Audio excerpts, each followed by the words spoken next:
what's up coy? Barang yang aku order daripada China telah pun sampai, iaitu Ultraman Netflix Full Set Sofubi.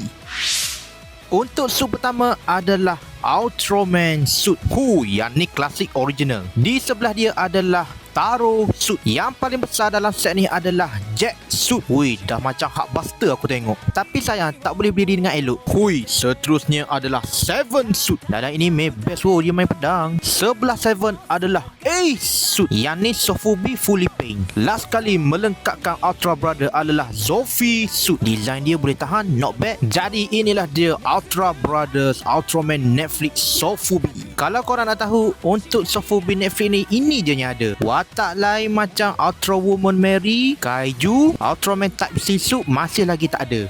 Untuk Ultraman ada suit ni je.